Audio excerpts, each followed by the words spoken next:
Buenos días. Aquí estamos en Voces de la Biblia Hebrea para estudiar Bereshit, Génesis. Estamos en el capítulo 21, versículos 22 al 34. Hoy día vamos a ver, ¿cierto?, el pacto que hace Abraham con Abimelech. Entonces, ¿cierto?, veremos cómo Dios, a través de Abraham, se reconoce que Dios bendice a Abraham. Y es por eso que Abimelech, ¿cierto?, hace un pacto con él sobre asuntos los cuales son culinarios y básicos. Vamos a darle lectura a Génesis capítulo 21, versículo 22 al 34. Sucedió en aquel tiempo que Abimelech y Ficol, capitán de su ejército, se dirigieron a Abraham diciendo: Elohim está contigo en todo lo que haces. Ahora pues júrame por Elohim que no me engañarás ni a mí, ni a mi hijo, ni a mi posteridad. Conforme a la misericordia que he obrado contigo, haz conmigo y con la tierra en que estás como forastero. Y dijo Abraham: yo juro, yo lo juro. Pero Abraham se quejó ante Abimelech por la causa de un pozo de agua del cual se habían apoderado los siervos de Abimelech. Y dijo Abimelech: no sé quién pudo haber hecho tal cosa, y además ni tú me habías informado ni yo lo había oído hasta hoy. Y tomó Abraham un rebaño y una vacada y se las dio a Abimelech, y ambos hicieron un pacto. Separó a Abraham 7 corderas del rebaño, y dijo Abimelech a Abraham: ¿qué significan estas 7 corderas que has puesto aparte? Y dijo: que tomarás de mi mano estas 7 corderas, a fin de que me seas testigo de que cavé este pozo. Por tanto se llamó aquel lugar Berseba, o el pozo del juramento, pues ambos se juramentaron allí. Pastaron pues en el pozo de juramento en Berseba, y levantándose regresaron a la tierra de los filisteos. Y plantó un tamarisco en Berseba, y allí invocó el nombre de Adonai el Olam. Y Abraham habitó como forastero muchos días en la tierra de los filisteos. Ahí vemos, ¿cierto?, lo que toda la trama en los cuales, ¿cierto?, Abimelech y su capitán del ejército Ficol se acercan a Abraham y le dicen que Dios está con él, o Elohim está con él y lo ha bendecido. De esa manera se acercan para que Abraham, ¿cierto?, como va creciendo en números de gente, en números de familias, y se hace un poblado grande, aparte de los animales que tenía Abraham, que eran muchísimos. Entonces, Abimelech hace un pacto para que tenga misericordia con él, con sus hijos y con sus posteridades y con sus descendientes. Abimelech vivía en Gerar. Gerar queda al sur de Gaza actualmente, ya más o menos esa parte.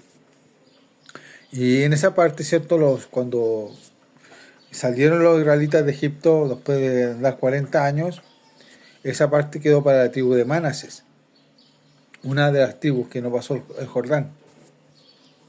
Acuérdense que mediante la gracia de Dios, Dios a Abraham le prometió toda esa tierra. Y Abimelech solamente quería hallar gracia delante de Abraham para que no luchara contra ellos ni contra sus descendientes. De hecho, ahí Abraham se queja porque él había cavado un pozo y los pastores, ¿cierto?, de Abimelech se habían apoderado de aquel pozo y hacen un juramento. Allí Abraham dice: yo juro, yo lo juro. Pero no dice que jura por Dios Altísimo, sino que jura. Acuérdense que el jurar para un judío no puede ser. No jura por Dios, no jura por el nombre de Dios y tampoco por lo que sea. Prometemos, que es diferente. Aquí el jurar, conforme a lo que dice la Escritura, es para que haya un pacto entre Abimelech y Abraham. Entonces, tenemos cierto que este pasaje es para proclamar al Dios del universo. Adonai el Olam significa el Señor del universo o el Dios eterno, pero la escritura no la podemos torcer. El Dios eterno o el Dios del universo son cosas distintas. Podemos ver, ¿cierto?, cómo Dios dirige todas las cosas, pero la eternidad de Dios siempre la vamos a ver, ¿cierto?, del ángulo del ser humano. No sabemos solamente lo que escribe Moisés en este pasaje, el Olam, Adonai el Olam, el Señor del universo, el creador de todo, es eterno. ¿Cierto? Salmos lo proclaman como la eternidad de Dios. El Dios omnipotente. La única palabra omnipotente, omni, o que omnisciente, omnipresente y omnipotente, son palabras que en la traducción se van como el Shaddai, el Dios omnipotente, pero la palabra Shaddai significa el Dios de la montaña o el Dios de la estepa. Entonces, no podemos entrar a ver cierto un significado si hay más significados de aquella palabra. Y en el contexto en que se está diciendo, ¿cierto? Acá en la Reina Valera 1960 dice Dios eterno. ¿Ya? Pero la versión Biblia textual, la edición cuarta, dice Adonai el Olam.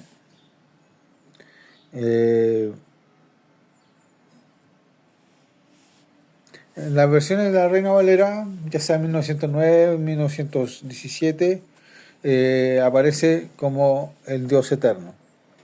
Pero en la Biblia textual, edición cuarta, dice el Adonai el Olam, el Dios del universo. Y eso lo podemos buscar, ¿cierto?, en la concordancia Strong, el número 5769, H5769, H5769, y nos dice Olam, antigüedad, antiguo, continuo, eternamente, eternidad, eterno, largo, principio del mundo, pasar, perdurable, permanecer, perpetuamente, perpetuar, perpetuo, perseverar, sempiterno, para siempre, siglo o universo. ¿Ya? Dios en su misericordia también lo pueden buscar en Google, ¿cierto? Adonai el Olam, y le va a aparecer lo que significa la palabra. Pero lo que es importante es ver que ahí, ¿cierto? Abraham después siembra un tamarisco, un árbol, y adora a Adonai el Olam.